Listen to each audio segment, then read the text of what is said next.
Hola, hola, hola. Muy buenas noches, bienvenidos. Buenas tardes, buenos días en el horario que nos vean. Bienvenidos a otro capítulo más de La Belleza del Arte en la radio TPC Libertaria La Voz de América. Habíamos estado ausentes en unos capítulos. La semana anterior hubo un pequeño problema y después estábamos con la actividad de Semana Santa. Así que hoy retomando las actividades y contento de poder participar nuevamente de la radio y ir comentando nuestras reflexiones de lo que es el arte y la cultura. A propósito de un programa que estamos pronto a desarrollar que se llama La historia, el arte en la historia, estuvimos ayer precisamente hablando de un tema que hoy queremos volver a tocar porque estuvo bien, bien interesante, y tiene que ver con el aniconismo eh, en sus distintas variantes y formas que ha ido suscitándose en distintos momentos de la historia de la humanidad. Es interesante ver cómo esto ha sido recurrente y para un fin y otros, ¿no? Fines variados, con objetivos que van hacia una dirección y otros que van en la dirección incluso a veces opuesta. Eh, pero es bueno saber cómo funciona, de dónde viene, por qué todavía, sin darnos cuenta, existe y se mantiene en los colegios. Hay en los cursos de arte todavía se sigue hablando, ¿no es cierto?, este rechazo a la naturaleza, a la imitación de las imágenes propiamente tal. Y ahí vamos a entrar un poquito en ese detalle, porque se va a dividir eh, en dos líneas, ¿no? Una línea que va a ser mucho más eh, espiritualista en el sentido de que solo le da cierta importancia al espíritu, pero desconectado de la materia, y ahí entran todas estas corrientes que vienen, ¿no es cierto?, después con el protestantismo y el gnosticismo y la masonería y muchas de esas corrientes que van eh, tomar esa beta. Por lo tanto, todo el mundo de la imagen, todo el mundo de la conexión con la realidad va a ser un impedimento y va a estar en una dirección que no les conviene, en una dirección opuesta. Por otro lado, tenemos la línea de aquellos que con una buena intención han intentado, ¿no es cierto?, poner un freno a lo que son las idolatrías y que a veces se confunde, también se cae en errores, en exageraciones o malentendido, mejor dicho. Que hay una diferencia ahí entre la idolatría y la imagen artística propiamente tal. Pero durante un tiempo, ya sea por un periodo, fue necesario, creo yo. Eso lo vamos a conversar hoy día con el padre Rodrigo. Y porque, claro, en los periodos más arcaicos de la humanidad, se hacían imágenes para concretizar al Dios, no solo, como podría haber sido de esta manera más correcta de ver la divinidad de carácter simbólico, sino que muchas veces en estos pueblos antiguos, estas imágenes y estos dioses que ellos iban creando se transformaban en el Dios mismo, es decir, encarnaban el Dios y estaba allí, sobre el cual se desarrollaban muchos ritos y, y cosas bien, bien, bien, bien fuertes, ¿no? Bien, bien sórdidas en algunos casos, ¿no? Recopilando mi información, me topé con un texto que decía que en aquel tiempo era muy común honrar a los dioses cananeos mediante la prostitución sagrada, zoofilia, pedofilia, antropofagia y otras perversiones que eran los ídolos, y los ídolos estos jugaban un rol esencial en los ritos. Por lo tanto, la idolatría y la inmortalidad, ese juego de adorar al ídolo y buscar una inmortalidad en el paso, iban a la par. Entonces ahí queda como explicado el por qué esta insistencia de estas primeras leyes, que terminan siendo leyes divinas, del decálogo, en el cual se prohíbe la creación de imagen. Hablamos ayer de que específicamente en Reyes 1, 6:23, se habla de la prohibición, ¿no es cierto?, de crear imágenes. No, perdón, me estoy equivocando de texto. En el Éxodo 24, donde dice, no te hagas estatua ni imagen alguna de lo que hay arriba, en el cielo, en la tierra y en las aguas debajo de la tierra. No te postres ante estos dioses, ni les des culto, porque yo, Yahvé, tu Dios, soy un Dios celoso. Está tratando de decir que no caer en esta relación eh, deformada de la conexión con Dios a través de estos ídolos falsos eh, que van en vez de alejar, perdón, en vez de acercar al ser humano hacia una verdadera conexión con lo trascendente, lo que están haciendo es alejarlo e incluso potenciar algunos problemas propios de la humanidad, eh, con los mismos ritos y todo el agregado que iba alrededor. Entonces, de alguna manera, esta primera instancia de intentar frenar esta idolatría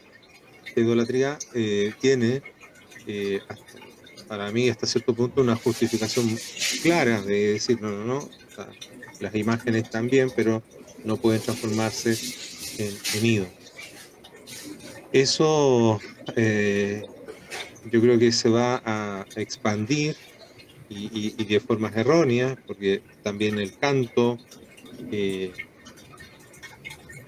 el repetir, es decir, cuando se transforma el arte en la imagen misma, en un Dios mismo, en el caso del sonido, en el mantra mismo, y no es un medio, sino que es la forma sobre la cual yo busco la elevación espiritual y yo me transformo en Dios, viene siendo lo mismo, es decir, viene a sustituir aquello que es una imagen, pero en un sonido y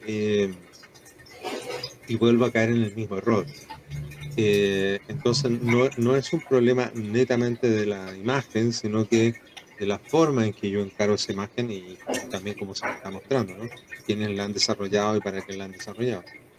Eh, Eso se mantiene durante mucho tiempo, hartos años, hasta que aparece un hecho fortuito que es terrible, pero inesperado, sería más correcto decir.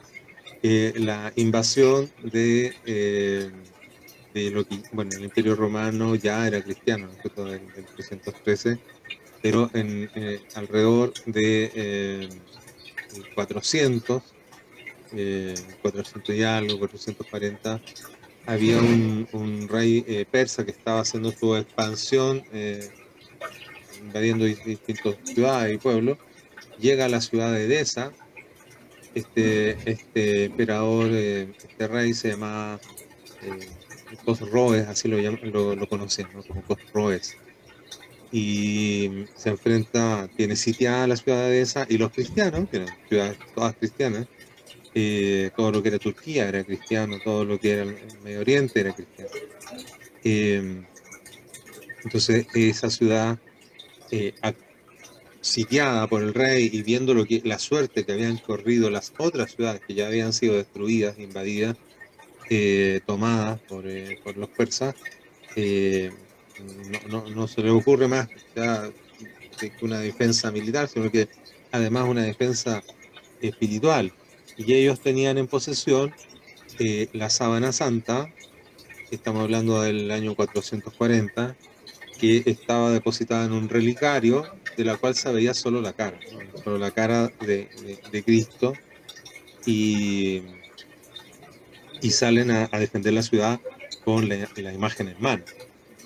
Eh, Al mismo tiempo se suscitan unos incendios en el campamento de guerra del emperador que estaba sitiando la ciudad, y el emperador, o sea, este rey persa, lo toma como una señal de peligro, y por lo tanto desiste en tomar esa ciudad en ese momento, y se va, ¿no? Los deja tranquilos. Eh, la noticia se esparce por todo el mundo, el mundo cristiano, por todo el imperio eh, romano, que ya era cristiano, y frente a la noticia de que se habían salvado con la imagen de, de Cristo en esta sábana santa, y se empiezan a desarrollar copias, esperando, ¿no es cierto?, tener una suerte parecida para poder, de alguna manera, que la imagen y el símbolo del poder que significa Cristo, Dios encarnado, pudiera servir de alguna medida una fuerza que los pudiera proteger, que pudiera evocar, ¿no es cierto?, un temor al enemigo. Entonces se empiezan a desarrollar distintas imágenes hasta que viene un emperador del Imperio Romano, eh, que se llamaba León III, que le decían el Isauro, porque venía de Siria. Ya en esa época, estamos hablando en 1740 aproximadamente, eh,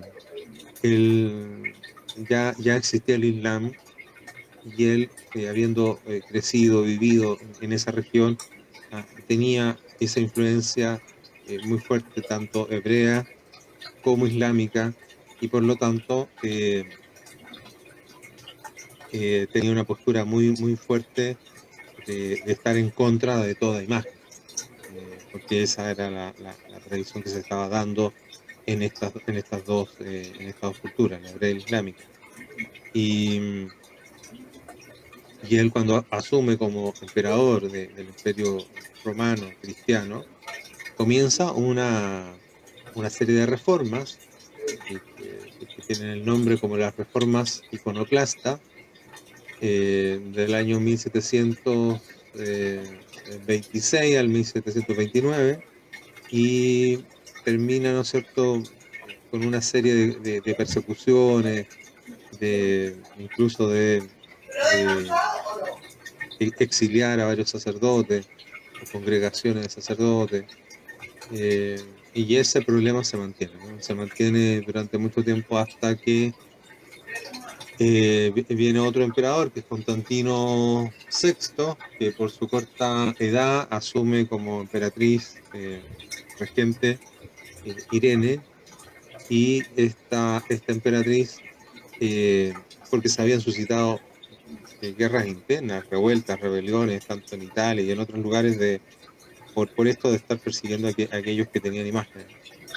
Y ella convoca, solicita un nuevo concilio, donde se desarrolla este segundo concilio de Nicea, el 13 de octubre de 787.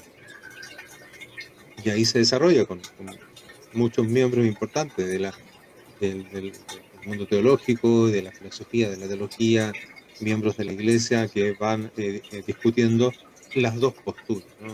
La postura que decía que había que mantener estas leyes duras, fuertes, en relación a las imágenes, y hay otros que decían que simplemente aquí había un malentendido, y van desarrollando esta idea hasta que se logra, ¿no es cierto?, a una conclusión con unos decretos en que se puede, ¿no es cierto?, porque se hace la distinción, y ahí el padre nos va a explicar mejor la distinción entre la imagen, lo que significa la idolatría, lo que significa adorar, lo que significa la veneración. Y, Y ahí, ¿no es cierto?, se abre nuevamente el espacio para poder desarrollar arte, para desarrollar eh, más elementos. Y vamos a no tomar tanto rato la palabra, vamos a ir pimponeando con el pan.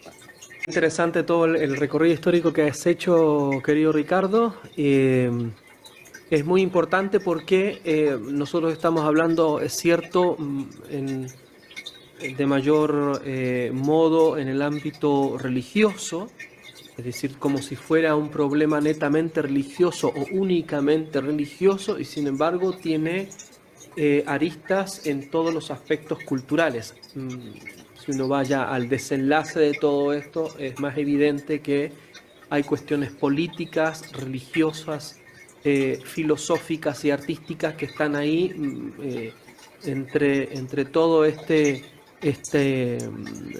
elementos que se van desarrollando para ver cómo inciden todas estas cuestiones. Entonces, primero, sí, es verdad que es en el ámbito religioso, pero hay que entender siempre que el ser humano es un ser que puede desarrollar su vida en distintos aspectos y por lo tanto lo que influye en uno influye también en el otro. Si es una cuestión religiosa, también va a influir o va a tener efectos en toda la cultura. Y también esto de las imágenes en general, del si es posible hacer imágenes, estamos hablando en el ámbito religioso o no, ha sido una de las piedras de tropiezo siempre en la relación entre protestantes y católicos en nuestro mundo occidental, pero también entre el Islam y el mundo cristiano en general, ¿no? En toda esa zona del Medio Oriente o en las zonas en donde también están los musulmanes. Por lo tanto, este es un tópico interesante para hacer el recorrido histórico, pero también para ver cuáles son los efectos en la cultura. Y tiene que ver también entonces, evidentemente, con este peligro que es la idolatría. Peligro en el que parecería que está latente la tendencia del ser humano a eh, eh, concretizar su relación con la divinidad en cosas, en seres concretos.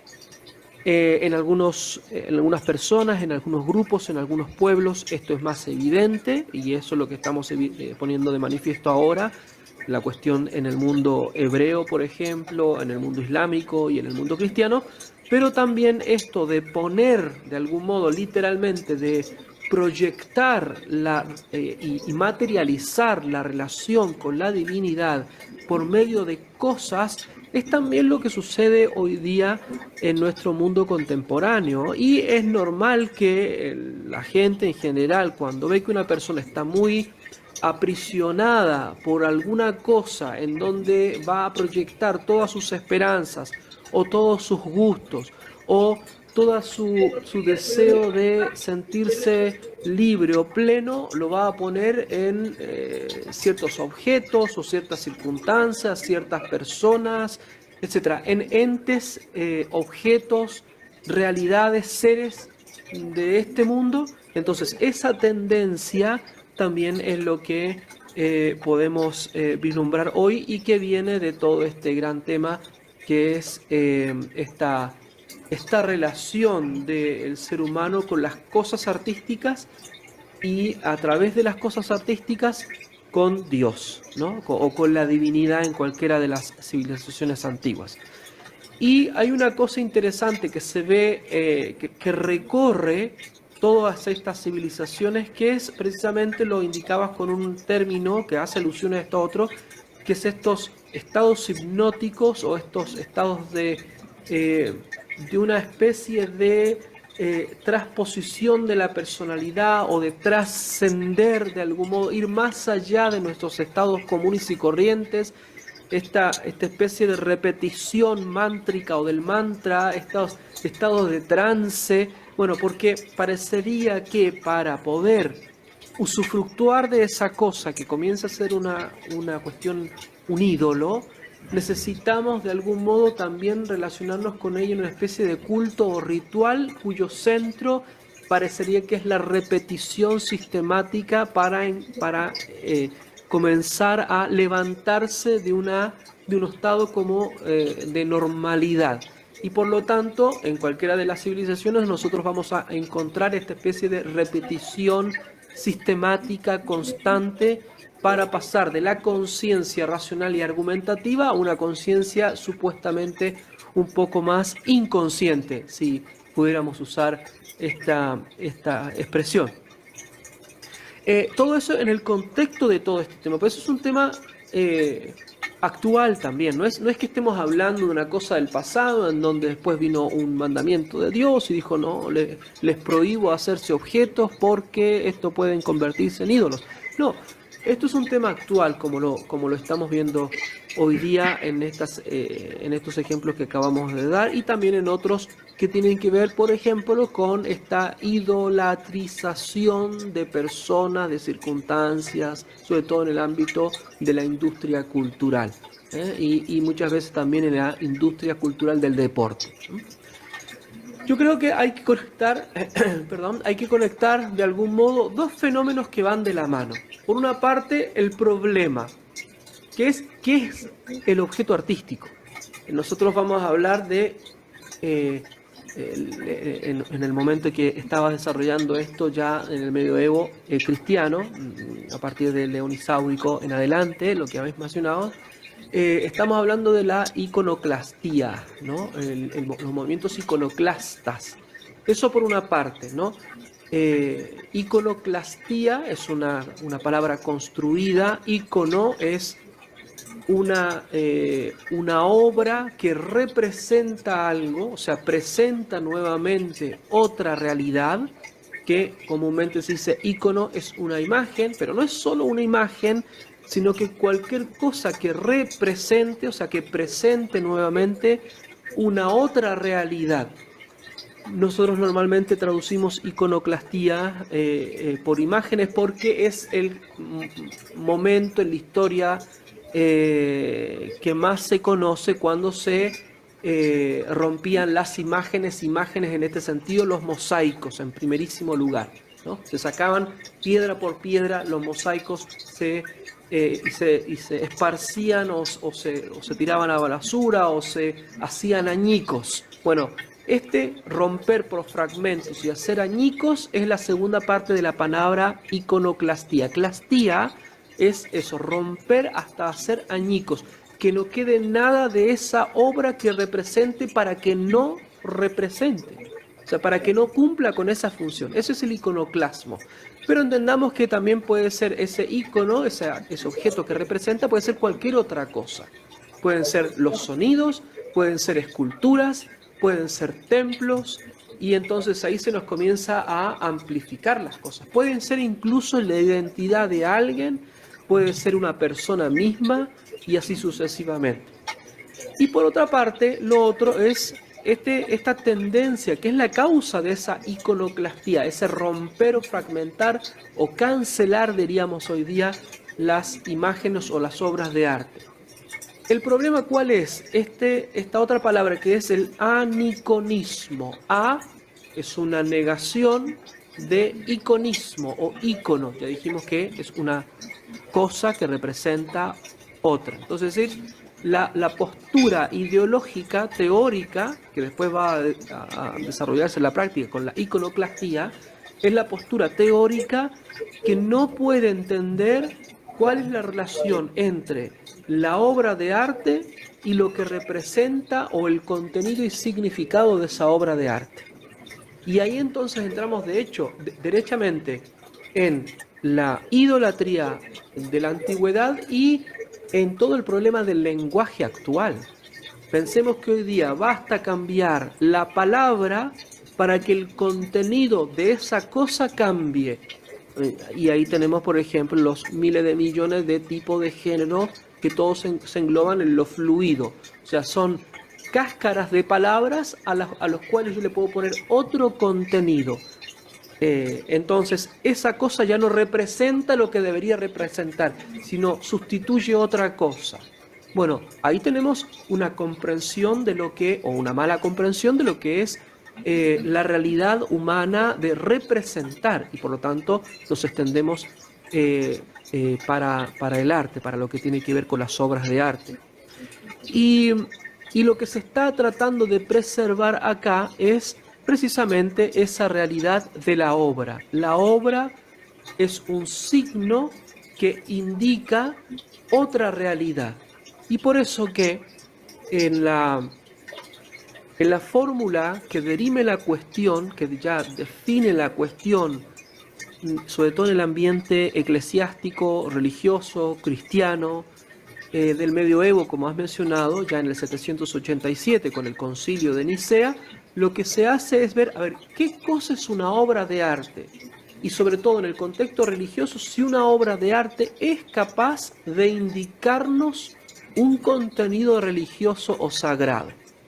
Y ahí está el meollo del asunto, porque hay un gran padre de la iglesia, que es un santo, un estudioso, uno que va a analizar y que va a defender la fe y va a proponer soluciones, que es San Juan Damasceno, Damasceno porque venía de Damasco, o sea, de Siria, conocedor tanto del judaísmo como del islam, el que va a poner los puntos para determinar la cuestión.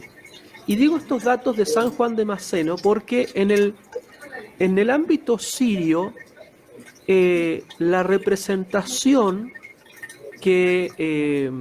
o los sitios arqueológicos en donde nosotros podemos ver representaciones artísticas del pasado, por ejemplo, en el 270, 250, en Siria precisamente, hay una sinagoga que tiene las paredes pintadas, está representando toda la historia de la salvación del Antiguo Testamento. Entonces se están representando. ¿Qué sucedió después? Entonces, ¿por qué luego se volvieron contra la representación? Por una mala comprensión de lo que es la obra de arte, precisamente. Y entonces San Juan Damasceno conocía esto. Y luego esa sinagoga pasa a ser una iglesia cristiana porque los judíos de ese lugar se convierten y esa sinagoga entonces pasa a ser una iglesia cristiana con las paredes decoradas, por ejemplo, con las profecías de Ezequiel, ¿no? Y también en el contexto de Juan de Damasceno, él era hijo del ministro de Economía del califa de Damasco. El califa, el jalif quiere decir jalif en árabe, ¿no? Para el contexto islámico. Jalif o califa quiere decir el sucesor, es decir, un discípulo o al modo como eran los apóstoles en relación a nuestro Señor Jesucristo. Entonces, son los apóstoles de Mahoma. Ese califa era el encargado de toda esa zona de Damasco. Por eso que en la contemporaneidad, en el mundo de ahora, cuando el Estado Islámico entra a Siria, entra a esa zona para restablecer el califato de Damasco, el más antiguo, el más importante, el que lleva a la delantera toda la evangelización armada y violenta del Islam. Entonces, San Juan Damasceno creció en el contexto de ese califato, es decir, del califato que prohíbe la representación de todo aquello que es sagrado. Y por lo tanto, de vuelta, tenemos un problema de entendimiento de lo que es una obra de arte. San Juan Damasceno dice, la obra de arte, entendámosla bien, es un signo que indica, no que contiene. Es decir, que no contiene la divinidad, sino la indica, como cualquier signo. Pongamos un ejemplo para que esto se entienda un poco más. Nosotros vamos conduciendo en la calle y nos detenemos el auto cuando estamos delante de un semáforo, una señal de tráfico que tiene 3 colores, porque cada uno de los colores es un signo que indica algo. Por ejemplo, el rojo indica que hay que detenerse.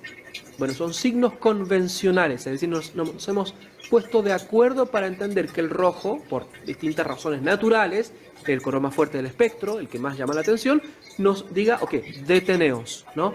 No se muevan. Bueno, entonces, ese color rojo no es que contenga el verbo detenerse o el policía dentro o la sanción dentro, indica que hay que detenerse. Bueno, el arte es un signo que indica un prototipo, es decir, un modelo ejemplar.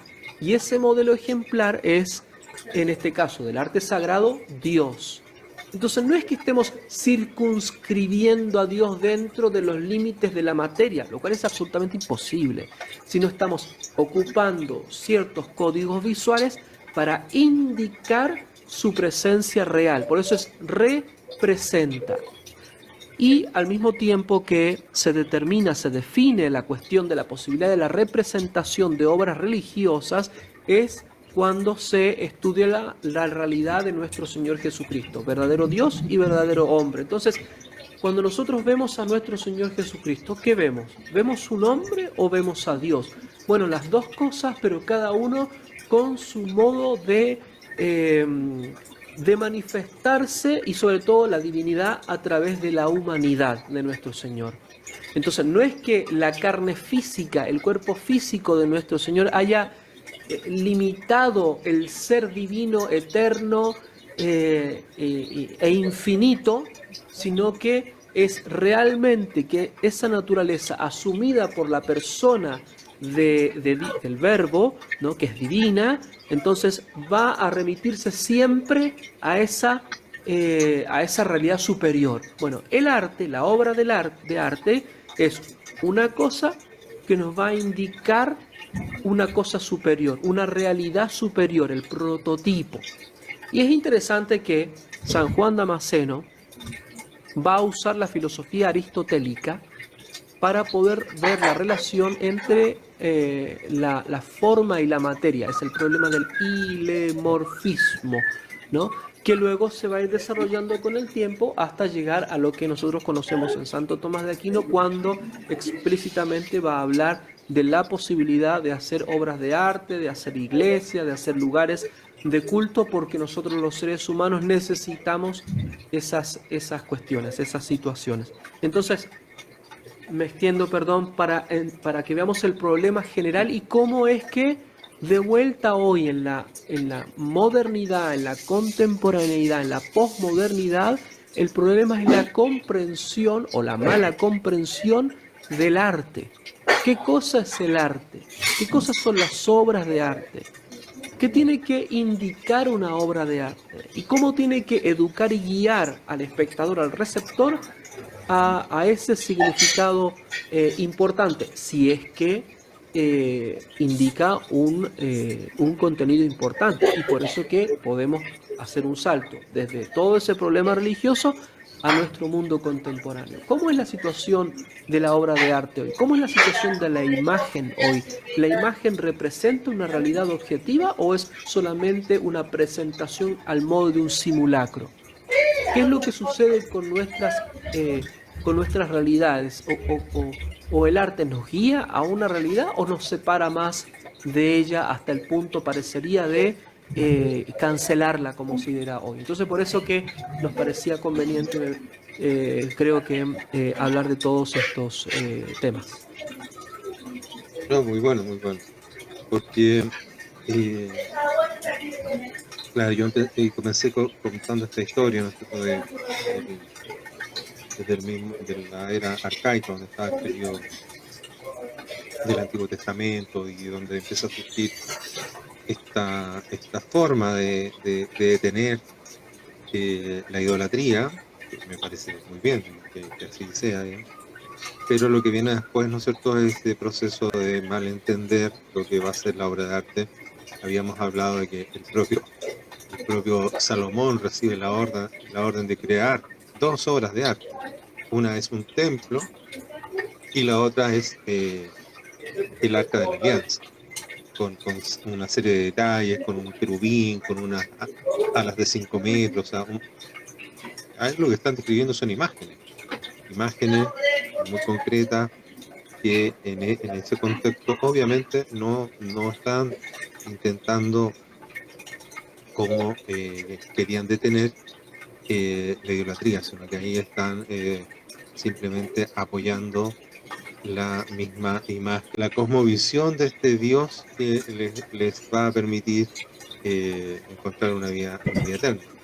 Y en eso, en esta obra que ellos crean, no hay problema. Ellos no hay una ellos no dicen, pero ¿cómo estamos haciendo un querubín que tiene alas y que tiene no sé qué? No, no hay problema. Está bien, es parte de lo que significa poder representar esa idea de Dios, sobre todo en el templo, que va a ser el lugar de culto, porque va a ser la casa de Dios. Entonces, si bien surge tratando de frenar miradas erróneas, que el hombre siempre ha sido igual, como bien lo recordaba el padre, el hombre no cambia, el hombre es el mismo desde hace muchos años atrás hasta ahora. Entonces es un error cuando uno dice, pero esto pasó hace mucho tiempo, como si hubiese existido otro tipo de ser humano, y somos el mismo, nuestra naturaleza está intacta. Entonces, cuando entendemos los problemas que vivieron nuestros antepasados, es para entender los mismos problemas que vamos a vivir y estamos viviendo ahora, si somos el mismo ser humano. Y lo otro, ¿no es cierto? Claro, estos malentendidos de querer acercarse a la divinidad en un estado de éxtasis, y estos ritos extraños, ¿no es cierto?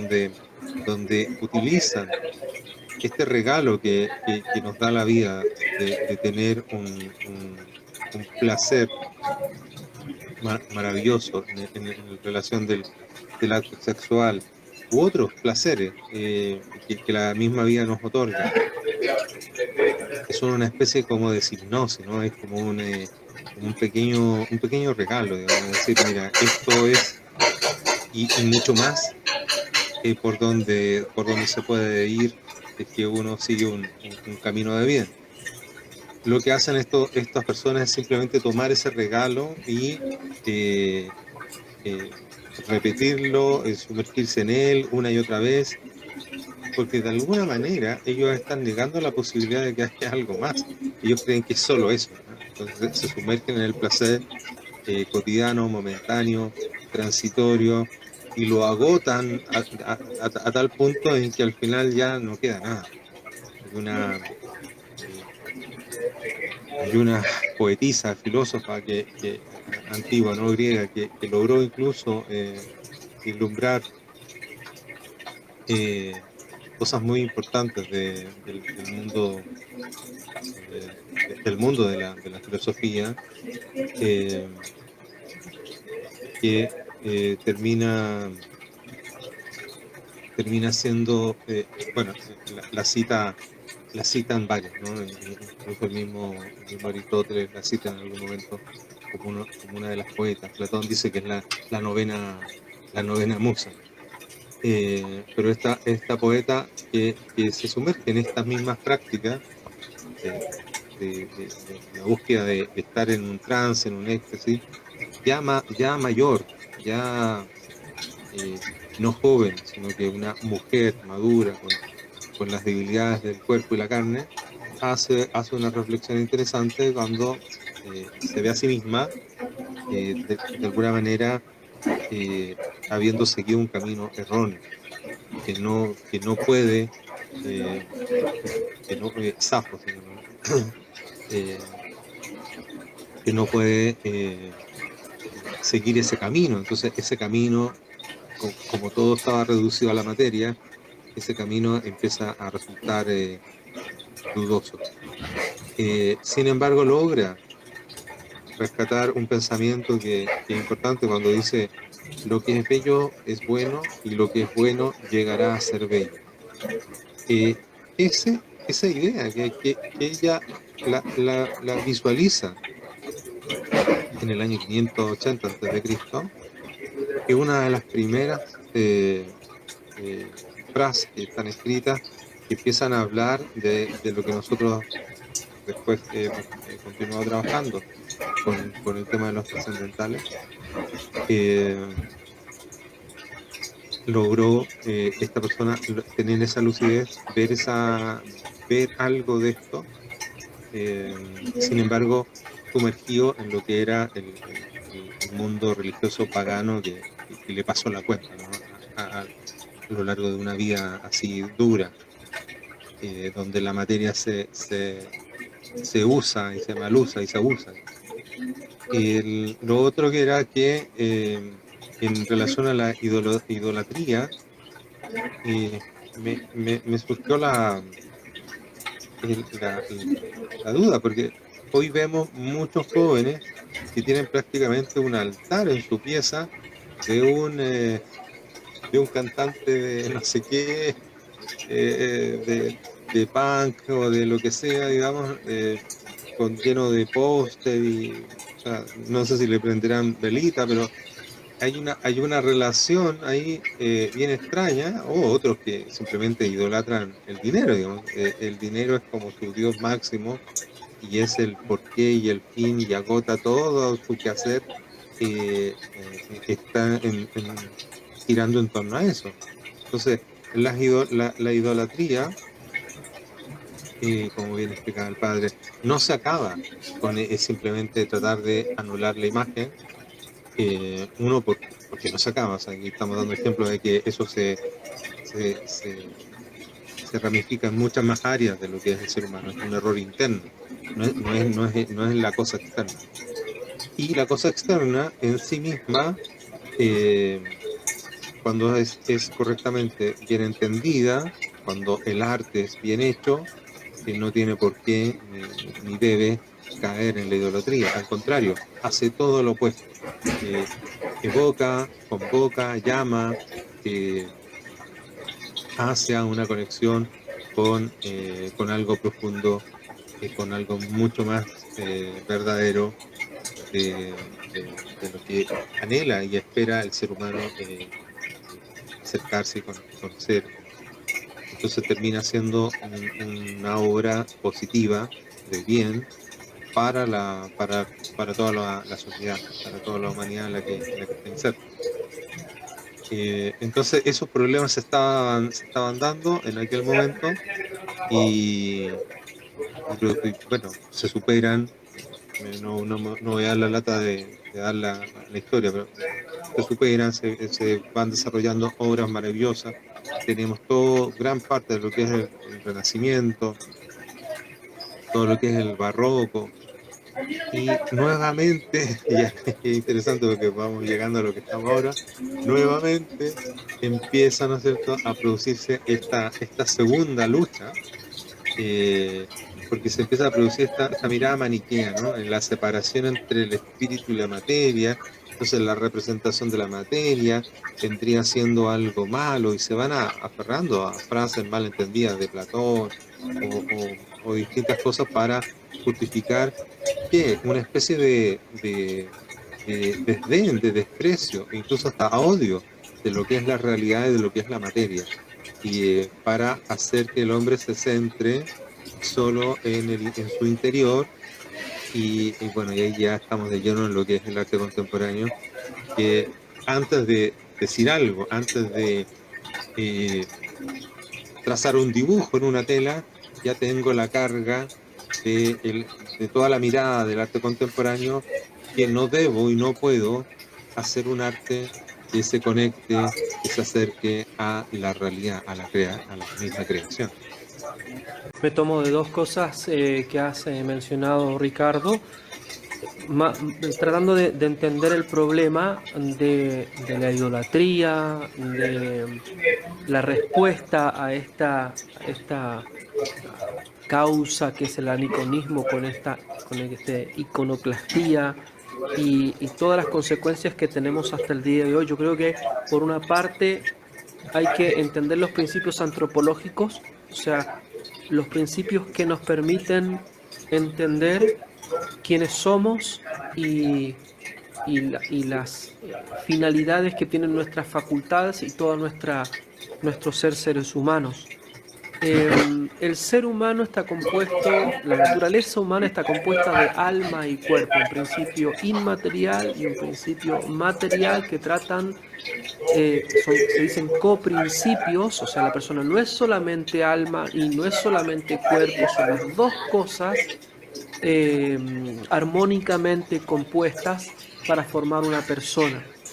Eh, la buena comprensión de la obra de arte o de las cosas, para ya dejar abierta la puerta cuando uno habla de la idolatría sobre otras cosas, mencionabas el dinero, por ejemplo, bueno, la buena comprensión de las cosas quiere decir que me tienen que servir para el alma y el cuerpo. Las dos cosas, porque nosotros somos personas que estamos constituidos de estas dos partes. Y entendemos la materia eh, como, como aquello que la parte inmaterial necesita para poderse expresar. Eh, entonces la obra de arte es, pensémoslo bien, es una idea, es un proyecto, es una intuición, es un algo que tiene el artista que lo va a materializar por medio de las materias que tiene dependiendo de la disciplina y mediante una técnica, o sea, lo va a concretizar. Bueno, el receptor, ¿qué cosa recibe? ¿No? Nosotros escuchamos una música, vemos una película o una obra de arte, una pieza de teatro, etcétera. ¿Qué es lo que nosotros recibimos? Recibimos una materia que nos está vehiculando un contenido. El problema es que lo que nosotros experimentamos en primera instancia es la materia.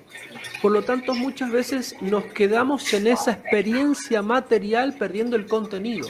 Y el contenido va a ser solamente válido tanto cuanto sea la repercusión de esa experiencia.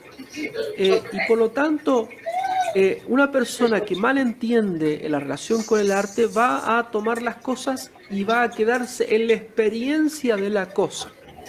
Y muchas veces es lo que sucede cuando una persona va a tratar de repetir la experiencia que tuvo, por ejemplo, en el recibir dinero o en una experiencia amorosa o en haber asumido cargos de poder. Entonces, se va a ir quedando como en la experiencia, ¿no? Y por lo tanto va a tener que repetir muchas veces esa experiencia. Esa repetición comienza a ser una cuestión casi litúrgica cultural, y por eso que muy bien decías, ¿qué pasa por ejemplo con nuestros adolescentes, y a veces no tan adolescentes, que le hacen culto a tal o cual persona, realidad, incluso muchas veces hoy día, por ejemplo, el culto de los chicos que juegan videojuegos largas horas metidos en el metaverso o en el metagame, ¿no? Comentando el juego con otros amigos y con una tal compenetración en la cosa que no se pueden despegar de ella. Entonces, de algún modo es el acto cultural. Hay un proverbio en la vida religiosa, en la vida espiritual, que hay que tener mucho cuidado con quedarse en los consuelos de Dios y olvidarse del Dios de los consuelos. Dios es la fuente de todo consuelo. El consuelo solamente es el modo como nos vamos encaminando a Dios, pero Dios no es el consuelo. En este caso, la experiencia con la cosa. La persona comienza a cerrarse en la experiencia con la cosa porque piensa que la cosa es lo que realmente anhela, que en definitiva todos anhelamos la unión con Dios.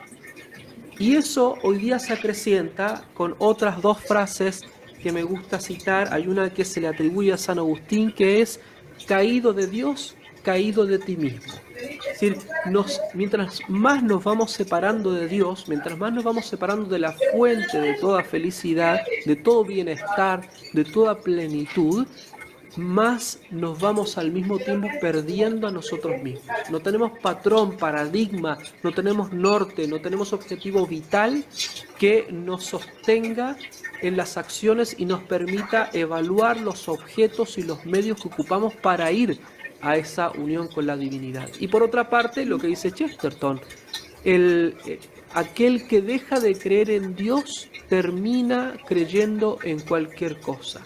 Y hoy día es eso. ¿Cómo es posible que hoy día mucha gente le haga reverencia y afirme su existencia en piedras, en metales, en cartas, en cualquier objeto o incluso en prácticas, sobre todo extremo orientales como el yoga y todas sus acciones demoníacas? ¿Cómo es posible que la gente se quede en eso y es porque precisamente el corazón humano que anhela la fuente de todo bienestar y felicidad, alejado de ese norte, tiene que encontrar un sustituto, y ahí está la idolatría. Y es lo que nosotros vemos, por ejemplo, en este tiempo hay dos personas así importantes, populares, digamos, en ese sentido, en el ámbito de los medios, ¿no? Hay una pobrecita, una chica que se llama Melania Martínez, que sacó un último disco que se llama Portals, y ha tenido que, en ese disco lo manifiesta, ha tenido que como que transformarse, y transformarse físicamente, y transformar su modo de hacer música electrónica, bueno, una cosa muy rara, con toda una estética muy rara, y que tiene alto contenido esotérico, sincretista, va extrayendo de distintas tradiciones, religiones, leyendas, y va componiendo su propia acción cultural. Entonces parecería que sus mismas canciones son, por una parte, expresión de eso cultural, y por otra parte, eso que es tan propio de hoy, que es el victimismo, el contar las dificultades de la vida para sentir ese consuelo que me permite experimentar la vida. Y ahí de vuelta, nos quedamos en la experiencia del consuelo y nos olvidamos en la fuente de lo que tendría que ser nuestro real consuelo. Es interesante la proyección de vida como ha tenido esta pobrecita muchacha, que hoy día está con todas esas líneas del transhumanismo y del poshumanismo, como hay otra cantante también, Björk, ¿no? Que ya es una anciana, ya media gaga, media mediocre, como siempre, eh, que van terminando en esto. ¿Por qué? Porque se comienzan la experiencia comienza a ser su ídolo, y por lo tanto tienen que adaptar toda su vida a esa experiencia, y eso se llama lo fluido de hoy, lo queer, o la creación de sí mismo. Por eso que hablábamos al inicio, un modo de aniconismo, o sea, ir en contra de la imagen, es sobre la propia imagen. La imagen, la naturaleza, la dignidad, la identidad.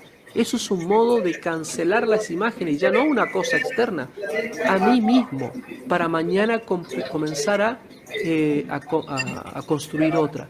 Y así sucesivamente. Hay varios artistas hoy día que son de los más escuchados en los jovencitos y jovencitas, que van a ser de algún modo un paradigma de este estado tan degradado de las personas, en donde van a ser ídolos de sí mismos, o un algo, una experiencia idolátrica, digamos, pensando en que son más libres, y parecería que no.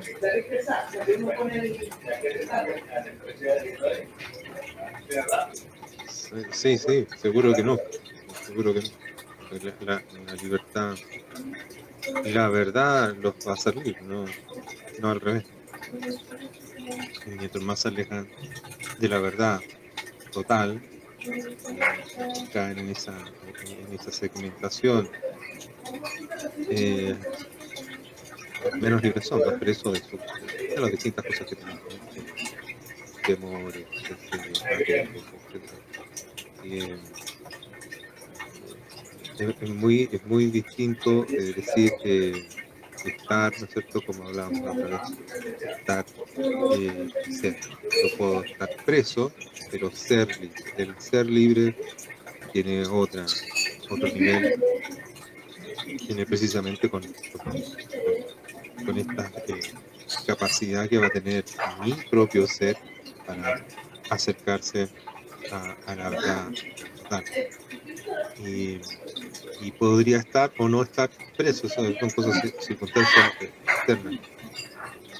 Obviamente, siempre va a ser mejor estar libre también, pero esto otro es lo que engañosamente en esta sociedad, cultura de la muerte, se va propiciando, y sin darnos cuenta vamos cayendo por distintas vías, ¿no? Muy interesante esto del aniconismo, hace uno mismo. Me llamó mucho la atención, no lo había reflexionado. Y sí, siento que hay mucha verdad ahí, en esa, que es la propuesta, ¿no? Que hace este mundo progresista. de destruirse a sí mismos para construir, no sé, cualquier cosa, porque ellos están siempre en este devenir, en esta mirada, bueno, como lo dice su palabra, progresista, de que siempre van a estar construyendo un hombre mejor, un hombre a la medida de cada quien, y para eso se necesitan ir negando la naturaleza, el ser dado. Y hay muchos mecanismos que hoy día están activos para que se produzca ese tremendo daño.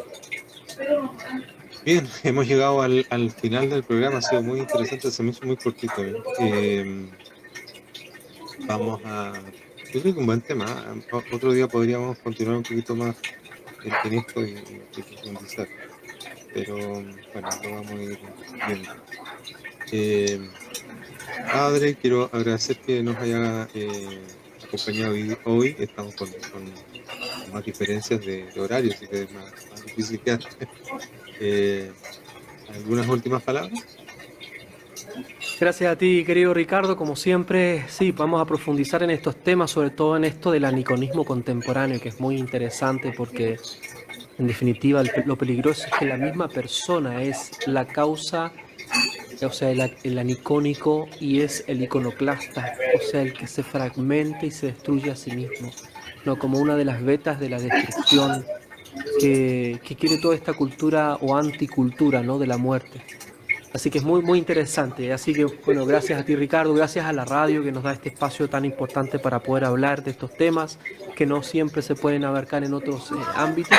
Gracias a todos los amigos que nos están escuchando, que nos siguen, que nos dejan sus comentarios después en los videos, que nos hacen preguntas. Así que, no, genial, genial y a seguir profundizando en esto y a tener las antenas atentas a todo lo que está ocurriendo en nuestro mundo que nos toca vivir, que nos toca evangelizar también, iluminar, ¿no? Así es, así es. Muy bien, igual, muchas gracias a la radio TPC, Radio Libertaria, La Voz de América, y los dejamos invitados al próximo programa. Muy buenas noches.